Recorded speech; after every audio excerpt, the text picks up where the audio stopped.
में जब तक रहे तब तक ये लोग भी महाराज इस धर्म का पालन करते रहे। इधर युधिष्ठिर महाराज राजगद्दी पर बैठे हैं और महाभारत युद्ध में विदुर जी नहीं थे, क्योंकि एक दिन धृतराष्ट्र विदुर जी को बुलाया। जब द्रौपदी का चीरहरण हो चुका था, बड़ा कष्ट में धृतराष्ट्र था। द्रौपदी में इतनी ताकत थी महाराज, श्राप देती तो पूरा कुरुकुल नाश हो जाता। वो डर गया, भयभीत हो गया कि मैं क्या करूं। दुशासन थक गया, लेकिन द्रौपदी का चीर कम नहीं हुआ। कृष्ण के ऐश्वर्य को समझ चुका था धृतराष्ट्र। तो महाराज धृतराष्ट्र एक दिन अशांत हो गया। वो विदुर जी को बुलाया और विदुर जी को बुला करके पूछा कि भैया आप हमको क्या करना चाहिए। तो विदुर जी कहे कि देखिए भैया, आपको क्या करना है, यदि आप चैन से रहना चाहते हैं तो अपने जो लड़का दुर्योधन है उसको निकाल दीजिए, क्योंकि ये साक्षात कलयुग का अवतार होगा है। जब तक इस आपके साथ रहेगा आपको शांति नहीं मिलेगी। हमारा विदुर जी ऐसा बात बता रहे थे धृतराष्ट्र को और चुपके से दुर्योधन सुन रहा। दुर्योधन जब देखा कि हमारा चाचा हमारे बाप से ऐसा कह रहा है तो तुरंत आया महाराज और इतना गंदा गंदा गाली विदुर जी को दिया। कहा कि अरे दुष्ट, तुमको शर्म नहीं आ रही है? हमारे रोटी से तुम पलते हो, हमारी निंदा कर रहे हो। महाराज विदुर जी साधारण नहीं थे, साक्षात धर्मराज थे। वो चाहते तो एक सेकेंड में महाभारत युद्ध हो जाए, इतनी ताकत थी। लेकिन भगत बिन कौन अपमान सहे, भक्त ही अपमान सहन कर सकता है, एक शब्द भी नहीं। दुर्योधन जब कहा तो वैसे ही उठ करके अपने धनुष को दरवाजा पर ही रख करके चल दिए तीर्थ यात्रा करने के लिए। हाँ, भगवान विष्णु की माया देखिए केवल। और आप चल दिए तीर्थ यात्रा करने। तो विदुरस तीर्थ यात्राया मैत्रेयो दानमनम गति ज्ञात्वा ज्ञातस्तनापूरम तयैवाप्त विवक्षितः। महाराज तीर्थ यात्रा करते करते करते आपने चले गए वहाँ अचानक इनको मिलन हुआ उद्धव जी से। तो उन्होंने बताया कि देखो एक जदुकुल का नाश हो गया। तो उनको बड़ा दुख लगा, अरे अरे धृतराष्ट्र अभी तक जीवित है, वो अभी घर में पड़ा ही हुआ है। तो महाराज तुरंत आ गए विदुर जी अपने भाई का उद्धार करने के लिए। तम बंधु मागतम दृष्ट्वा धर्म पुत्र सहानुजव। जब महाराज युधिष्ठिर को पता चला कि विदुर जी हमारे यहाँ आ गए हैं, बहुत प्रसन्न हुए। जैसे मृतक शरीर में प्राण का संचार हो जाता है, वैसे ही प्रसन्न हो गए। आपने भोजन इत्यादि करने के बाद अपने भाई से मिलने के लिए अब विदुर जी अपने भाई का उद्धार करना चाहते हैं। तो धृतराष्ट्र के पास आए और धृतराष्ट्र के पास आकर के कहते हैं कि अहो महीयसी जंतु जीविताशा जथा भवान।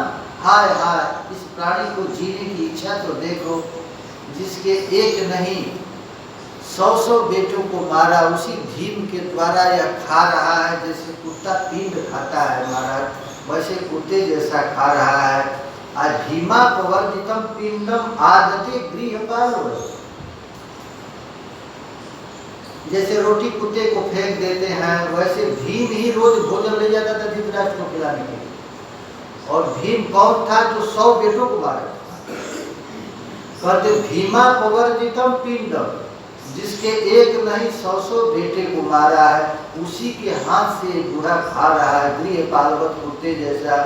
और वो भी कैसा है? अग्नि विशिष्टो, इसकी मंदाग्नि मंद पड़ गई है, जठराग्नि मंद पड़ गई है, दांत टूट गए हैं, जिनके लड़के मर गए हैं, हृतम क्षेत्र राजपाट छीन लिया गया है, उसके फिर भी इसकी जीने की इच्छा। हाय हाय, आपके अज्ञान की हद हो गई। अभी आप जीना चाहते हैं, परंतु आपके चाहने से क्या होगा? पुराने वस्त्र की तरह बुढ़ापा से गला हुआ आपका शरीर न चाहने पर भी एक दिन छूट करके राख हो जाएगा। देखिए, दो बड़ा सुंदर सिद्धांत विदुर जी दिए। अब इस शरीर से आपका कोई स्वार्थ सधने वाला नहीं, इसमें फंसिए मत। इसकी ममता बंधन को आप काट दीजिए, चाहे अपनी समझ से या दूसरों के समझाने से। जो इस संसार को दुख रूप समझ करके छोड़ देता है, विरक्त हो जाता है, महाराज उसको उत्तम पुरुष कहते हैं। दो बात बताएं। जब स्वकात परतो वेह जात निर्वेद आत्मवाद, अपने से समझ लेना चाहिए कि ये शरीर एक न एक दिन मरेगा। आज मरे चाहे काल मरे, मरना तो निश्चित ही है। तब मैं संसार के चक्कर में क्यों पड़ा रहूं, घर से निकल जाए तो उसको उत्तम कहा, उत्तम पुरुष है। चाहे अपनी समझ से हो या दूसरों के समझाने से, जो इस संसार को दुख रूप समझ करके इसे विरक्त हो जाता है और अपने अंतःकरण को वश में करके हृदय से भगवान का धारण कर लेता है, महाराज वैसे पुरुष उत्तम पुरुष है। इसके आगे जो समय, अब महाराज विदुर जी कहते हैं कि इसके आगे महाराज भयानक कलिकाल आने वाला है। ये कलिकाल में लोगों की बुद्धि ऐसे ही विकृत हो जाएगी। आप अब देर मत कीजिए, तुरंत निकल करके चलिए। इतना महाराज उपदेश, कारगर उपदेश विदुर जी का रहा कि उसको वैराग्य, और तुरंत निकल करके घर से चले। जब गांधारी को पता चला हमारे पतिदेव बिना मुझे पूछे कहाँ जा रहे हैं, पीछे पीछे वह भी चल दी। हस्तिनापुर से जाते जाते महाराज हरिद्वार चले, सप्तर्षि घाट पर, और वहां गए। इधर युधिष्ठिर महाराज रोज प्रणाम करने के लिए सुबह सुबह आते थे धृतराष्ट्र। जब सुबह आए तो देखे कि है नहीं। अब तो अजात शत्रु महाराज युधिष्ठिर गिर गए। गृहं प्रविष्टो गुरु वंदनाय न चाप पश्यत पितरौ सौबलिं च। धृतराष्ट्र को देखे न गंधारी को देखे तो उनको बड़ा भयंकर शोक हुआ। जाकर के संजय से पूछे कि अरे तुम्हारे मालिक कहाँ गए। संजय रो रो करके कहने लगा, हम भी उनके गति को नहीं समझ पाए, वे कहाँ चले गए। अब तो महाराज पृथ्वी पर गिर करके महाराज युधिष्ठिर कहने लगे, हो न हो हमारे पाप की आशंका समझ करके, हमारे कुकृत्य को समझ करके हमारे माता पिता हमको छोड़ करके चले गए। इस प्रकार महाराज कह ही रहे थे, तब तक वहाँ नारद जी गए। नारद जी को, जब भी नारद जी हस्तिनापुर आते तो युधिष्ठिर महाराज दिव्य सिंहासन पर बैठाते, 16 प्रकार भोजन करते, आरती करते, तब कुछ बात करते। आज तो कुछ नहीं किए, केवल यही पूछे कि हमारे माता पिता कहाँ चले गए। नारद जी को बड़ा क्रोध है, देखो तो हमको एक लोटा पानी भी नहीं दिया, एक गिलास पानी भी नहीं, और आते आते पूछ दिया। कहे कि माँ कंचन सुचोरासम जदीश्वर प्रसंगत। अरे युधिष्ठिर, तुमको किसी के लिए शोक करने की आवश्यकता नहीं है। यह सारा संसार को कोई और चलाता है, तुम चलाते हो। कौन किससे मिलन होगा, कब इससे विछड़न होगा, ये विधाता को छोड़कर कोई नहीं जानता। अरे जैसे किसी बैल के नाक में नाक डाल करके गृहस्थ दिन भर हल जोतता है, वैसे ही विधाता सबके कान में नाक डालकर अपना काम कर रहा है। जथा ये सारा संसार ठाकुर का खिलवाड़ है। मिलना बिछोड़ना किसी के बस की बात नहीं है। काल कर्म गुणो धीनो देहो यम पांच भौतिक। यह शरीर काल कर्म और गुण के अधीन है, ये दावा के अधीन नहीं है कि कैसे जीव। ये टाइम है, फिक्स है कब मरना है। आयु कर्म च वित्तम च विद्या निधन विव च पंचैतान सृजन्ते गर्भस्तथैव देहिना। फिक्स है कब मरना है, कैसे मरना है, कहाँ मरना है। अरे चिंता क्यों कर रहे। सो यद्य महाराज भगवान भूत भावना। और युधिष्ठिर महाराज कहते, नारद जी कहते, तुम भी इस घर में तभी तक रहो जब तक भूत भावन भगवान इस पृथ्वी पर है, श्री कृष्ण है। इतना कहकर महाराज चलते।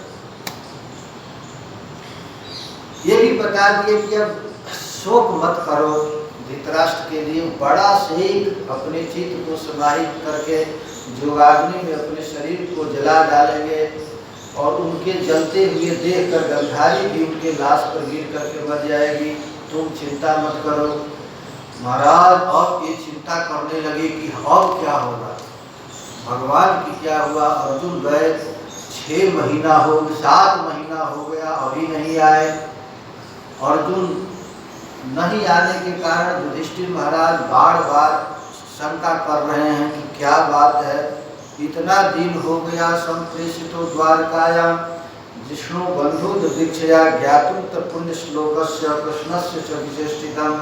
ये कुछ समझ में नहीं आ रहा है, क्यों नहीं आ रहा है।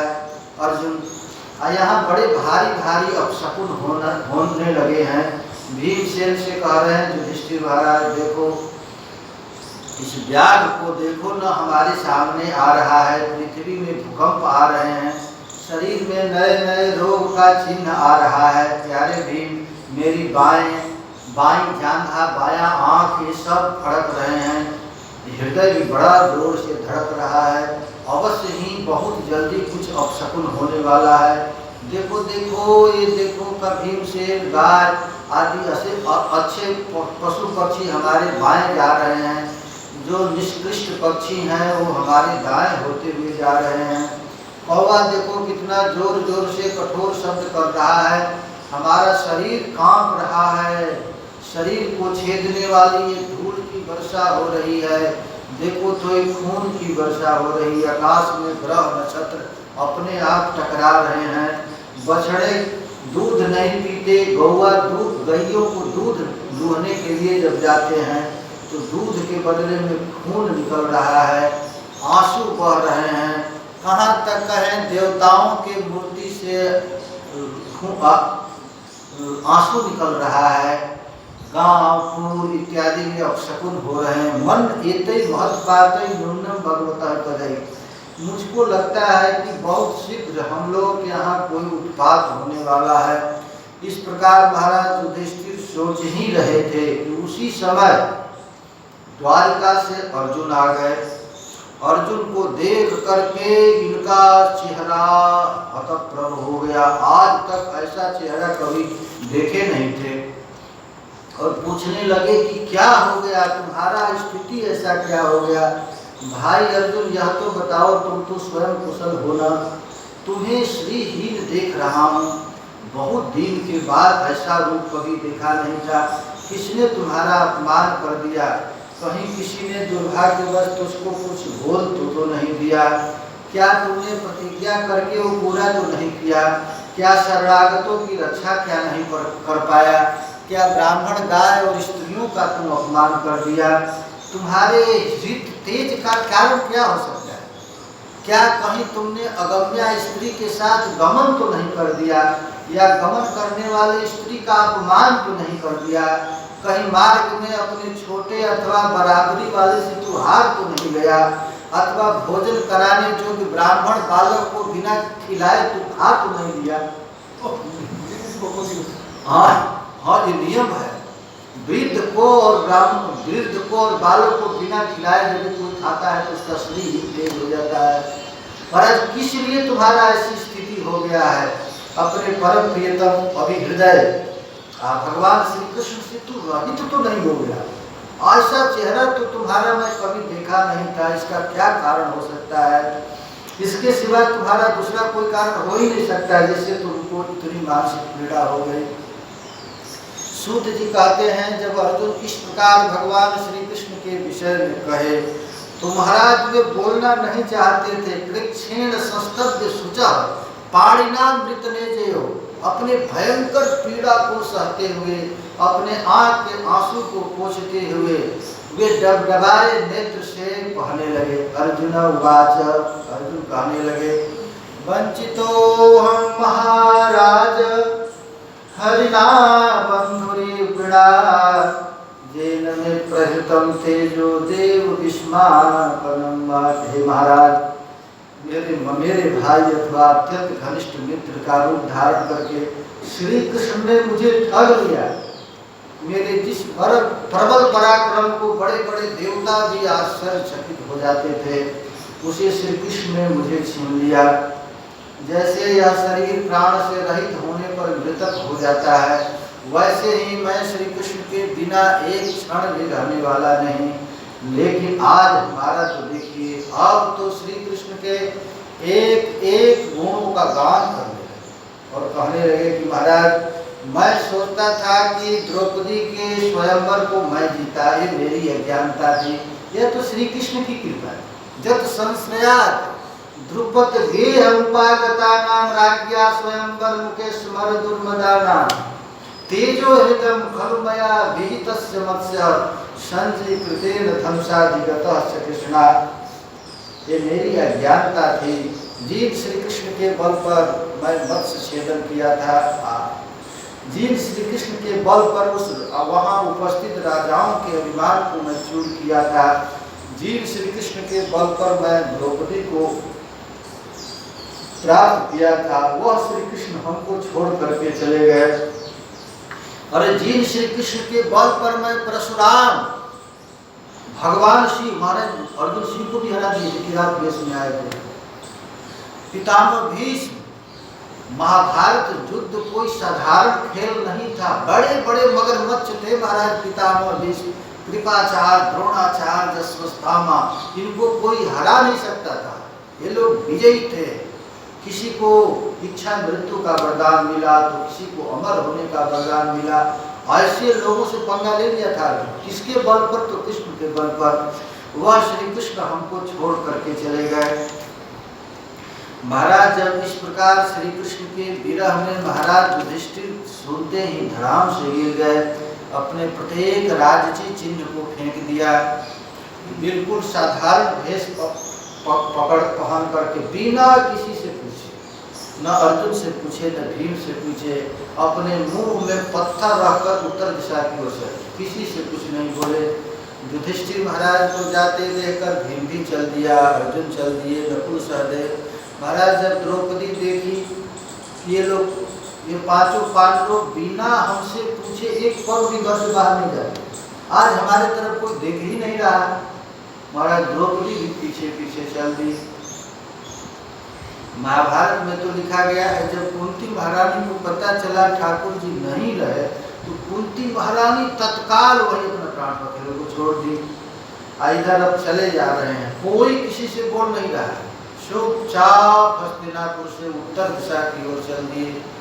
जाते जाते अचानक महाराज द्रौपदी गल गई। भीम पूछे भैया ये क्यों गल गई? महाभारत में लिखा गया महाराज। तो कहे कि इसको बड़ा भारी अभिमान था, अर्जुन से बड़ा भारी, इस पाप के चलते गल गई। फिर नकुल सहदेव एक एक गिर जाते हैं। सबका कारण युधिष्ठिर महाराज बताते हैं।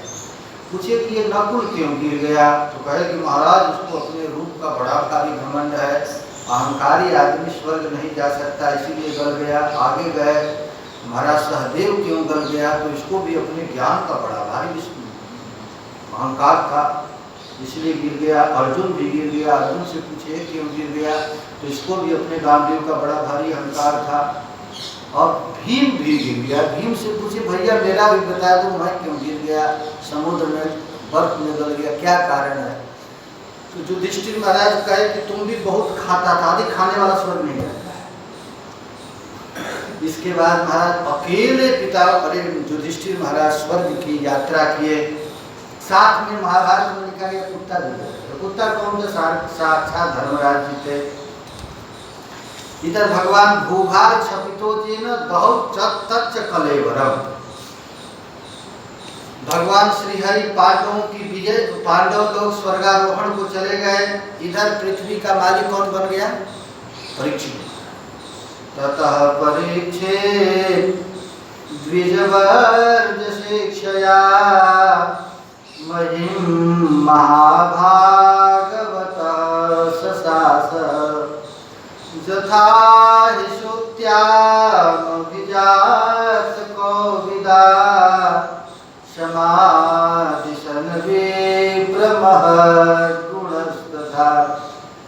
श्रुत जी कहते हैं, हे शौनकादिक ऋषियों, पांडवों के महाप्रयाण के पश्चात भगवान के परम प्रिय भक्त राजा परीक्षित श्रेष्ठ ब्राह्मणों से शिक्षा के अनुसार, क्योंकि शिक्षा ली पृथ्वी का शासन करने लगे। उनके जन्म के समय ज्योतिषियों ने जो जो जिस जिस संबंध में कहा था वो सारा गुण महाराज परीक्षित में था। उन्होंने उत्तरा की पुत्री इरावती से शादी किया। उनके जन्मेजय आदि लड़के भी हो गए। कृपाचार्य को आचार्य बनाकर उन्होंने गंगा के तट पर अश्वमेध यज्ञ भी किए। ब्राह्मणों को बहुत भारी पुष्कल दक्षिणा भी दी। यज्ञों में देवता प्रत्यक्ष रूप में प्रकट होकर के अपना भाग स्वीकार किए थे। पूरे संपूर्ण पृथ्वी की सप्तद्वीपवती महिम, सप्तद्वीप वाली पृथ्वी का एकमात्र सम्राट हो गए महाराज परीक्षित। राजा का काम है प्रजाओं के पास जाना और जा जाकर के पता लगाना कि ये प्रजा सुखी है कि दुखी है। तो दिग्विजय के समय देखा कि शुद्ध रूप में कलयुग आकर राजा का भेष बना करके गाय और बैल के जोड़ों को अपने पैर के ठोकर से मार रहा है। तब उन्होंने बलपूर्वक पकड़कर दंड देना चाहा। सौनक जी पूछते हैं कि आप प्रभु इतना ही श्लोक में कथा समाप्त करें। देखिए पुराण की कथा कहने की यही शैली, किसी कथा को बड़ी जल्दी कहो, यदि श्रोता पूछे तो फिर विस्तार। तब सौनक जी कहे कि महाराज इतना जल्दी मत कहिए, थोड़ा इसको विस्तार करके सुना दीजिए। तब उन्होंने कहा कि परीक्षित महाराज दिग्विजय के लिए जब निकले तो आपने सभी वर्ष निकले।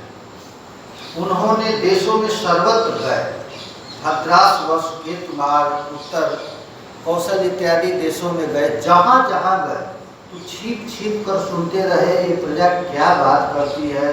तुम्हारा सब लोग कृष्ण की महिमा गा रही है, कोई युधिष्ठिर की महिमा गा रही है, कोई अर्जुन की महिमा गा रही है।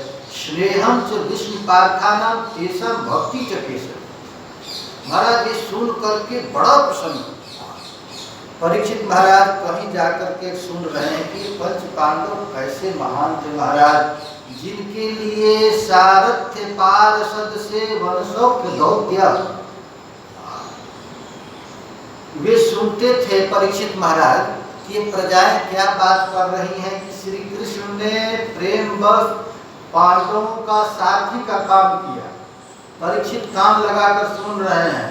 उनके सभासद बने, मेंबर बन गए महाराज, पार्लियामेंट के सदस्य भी बन गए थे। यहाँ तक कि उनके मन के काम के अनुसार उनकी सेवा भी करते थे। उनके सखा थे, दूत थे। वे रात को शस्त्र ग्रहण करके वीरासन में बैठ करके पांडवों की रक्षा करते थे। ये पांचों पांडव सो जाते थे और कन्हैया गेट पर बाण लेकर के बैठा रहता था, कहीं पांचों पांडवों को कुछ हो न जाए। और महाराज कभी कभी हाथ जोड़ करके युधिष्ठिर महाराज के पास स्तुति करते थे। भक्ति करो तो नृपति चरणारविंद। ऐसे पांचों पांडव जब किंकरो महाराज इनके किंकर बन गए। महाभारत में तो लिखा गया है जब पितामह भीष्म ने 5 बाण निकाल करके रख दिया था। एक दिन क्या किया, दुर्योधन जाकर पितामह भीष्म को खूब गाली दिया। महाराज ने समझ गया, ऊपर ऊपर से केवल लड़ते हैं, हृदय से आप पांचों पांडवों से प्यार करते हैं।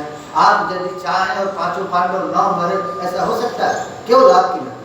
पितामह भीष्म को रहा नहीं गया, प्रतिज्ञा कर ली कि काल में पांचों पांडवों को मारूंगा। 5 बाण भी निकाली और श्री कृष्ण को रात भर नींद नहीं गई।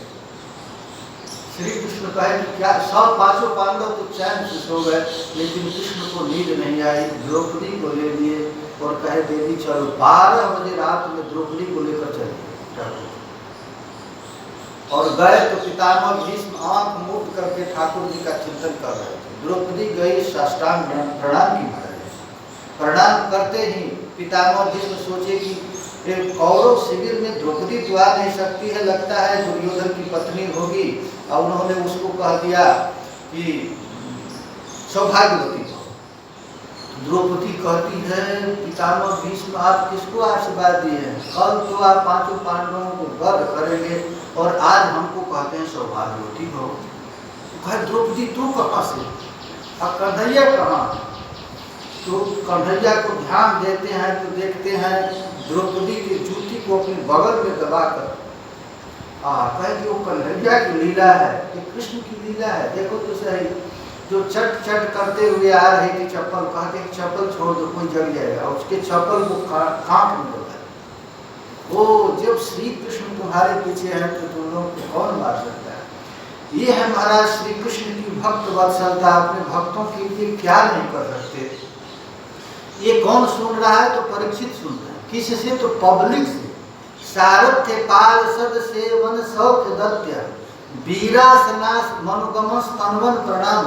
भगवान रोज युधिष्ठिर को प्रणाम करते, हाथ जोड़ करके आज्ञा मांगते, आज ये काम करना है। ऐसी भक्ति महाराज, यह सुन करके परीक्षित महाराज का हृदय गदगद हो जाता अपने पूर्वजों की महिमा सुन करके। और आपने देखा कि जिन पांडवों की आचरण का अनुसरण करते हुए वे दिग्विजय कर रहे थे, उन्हीं दोनों उनके शिविर से थोड़ी दूर पर एक आश्चर्य घटना घटी। वह मैं तुझको सुनाता हूँ, ध्यान पूर्वक सुनो। सौनक जी कहते हैं कि धर्म बैल का रूप धारण करके एक पैर से घूम रहा था। एक स्थान पर उसे गाय के रूप में पृथ्वी मिली। पुत्र के मृत्यु से दुखनी माता जैसे बेचैन रहती है, वैसे गैया रो रही थी। उसका शरीर श्रीहीन था और दोनों बात कर रहे थे। वो गाय बैल दोनों आपस में बात कर रहे थे। महाराज, एक बैल और गाय, धर्म और पृथ्वी के संवाद बात चल रहा था और वहीं महाराज परीक्षित जी कान लगाकर सुन रहे थे। परीक्षित जब सुने तो महाराज इनको रहा नहीं गया। धर्म और पृथ्वी के इस प्रकार आपस में बातचीत कर ही रहे थे कि उसी समय राजर्षि परीक्षित सरस्वती नदी के तट पर आ पहुंचे। सूत जी कहते हैं, सौनक जी वहां पहुंचकर राजा परीक्षित ने देखा कि राजवेशधारी यह कलियुग बैल और गाय के जोड़ों को पैर से पीटता हुआ आ रहा है और महाराज मुकुट राज चिन्ह धारण किया हुआ है। पैर से मारने के कारण वह गैया और बैल मल मूत्र त्याग कर रहे हैं। धर्मोपयोगी दूध घी से यज्ञ को उपयोग को बढ़ाने वाले गैया को देखकर, बैल को देखकर महाराज इनको बड़ा कष्ट हुआ। तो तुरंत परीक्षित महाराज नीचे उतर गए और उतर के पौप्रक्षा रथमार उठा और कहे कि अरे गांडीवधारी अर्जुन का संतान अभी पृथ्वी पर है। अरे गैया गाय और बैल को आप लोग हमारे रहते ऐसे कष्ट सह रहे हैं। हमारे दादा अर्जुन के साथ भगवान श्री कृष्ण के परम धाम पधारने के बाद क्या धर्म भी चला गया? अरे मैं उनका वंशज हूँ। उन्होंने धर्म पे पूछा, कमल नाल किस्मान श्वेत वर्ण वाले आप कौन हैं? आप दुखी मत होइए, कुरुकुल का गौरव अभी पृथ्वी पर है। धेनु पुत्र, आप शोक न पर करे, इस सूत्र को से आप निर्भय हो जाए। लेकिन महाराज परीक्षित में इतनी ताप सामर्थ्य थी, वो राज्यो ही परमो धर्म, राजा का सबसे बड़ा धर्म है कि प्रजाओं की रक्षा करना। और पूछे कि आप सत्य सत्य बताओ कि आपको ये कौन कष्ट दे रहा है, किसने कष्ट दिया? धर्म ने कहा कि महाराज मैं किसको बताऊं, कौन हमको दुख दिया है? ये धर्म का महाराज 3 पैर टूट गया था, एक पैर पर ही वो खड़ा था। धर्म से जब महाराज परीक्षित पूछे कि बताइए आपको ये कौन कष्ट दिया है, क्योंकि जिसके राज्य में प्रजा दुखी होती है वो सारा पाप राजा को भोगना पड़ता है। यदि राजा प्रजाओं की रक्षा नहीं कर पाता तो उसकी आयु भाव नष्ट सब हो जाता है। और महाराज कहते हैं कि धर्म से पूछते हैं कि बताइए कौन दिया? तो कहे कि हम किसको बताओ कौन हमको कष्ट दिया? महाराज कोई तो कहते हैं कि अपने कर्मों का फल है, कोई कहता है कि हमारा काल को कहते हैं, कोई कर्म को कहते हैं, कोई ग्रह को कहते हैं, कोई किसी को कि कौन हमको दुख दिया है ये चिंतन की विषय नहीं। अप्रत्यक्ष किसी का ऐसा निश्चय है कि दुख का कारण न तर्क से जाना जा सकता है, न वाणी के द्वारा बतलाया जा सकता है। महाराज परीक्षित जब सुने तो समझ गए कि यह कोई साधारण व्यक्ति नहीं। महाराज कोई किसी को पीट रहा है और पूछा जाए कि आपको कौन पीट रहा है, तो कहे हम किसको कहूँ कि कौन पीट रहा है। कोई कर्म को कहते हैं, कोई स्वभाव को कहते हैं, कोई ग्रह को कहते हैं। अब वाणी के द्वारा बता नहीं जा सकता है कौन किसको कष्ट दे रहा है। धर्म के इस उपदेश को सुन करके महाराज परीक्षित कहते हैं कि धर्मम ब्रवीषि धर्मज्ञ धर्मो शिवरी स्वरूप दे जद अधर्म कृत स्थानम सूचकस्यापि यद भवेत्। ऐसा कोई बोल नहीं सकता है धर्म के अतिरिक्त। सत्य सत्य बताइए, जत अधर्म कृत स्थानम। देखिए धर्म का बड़ा सूक्ष्म गति है। कोई पाप कर रहा है और हम आकर कह दिए कि अरे वो व्यक्ति पाप कर रहा था, तो उसको जो दंड मिलेगा वह दंड मुझको मिलेगा। ये पाप का, ये देखिए धर्म का स्वरूप है। कहते हैं जत अधर्म कृत स्थानम सूचकस्यापि तद भवेत्। पापी को जितना पाप का दंड मिलता है, सूचना देने वालों को भी उतना ही मिलता है। चुगली करने वालों को वही भोग मिलता है। मैं समझ गया, इसीलिए आप नहीं बता रहे हैं कौन हमको कष्ट दिया है। अथवा देव माया या नूनम गति गोचरा, ये भगवान की माया है। महाराज सत्य सत्य बताइए। तपः शौच दया सत्यम इति पातः कृते कृतः।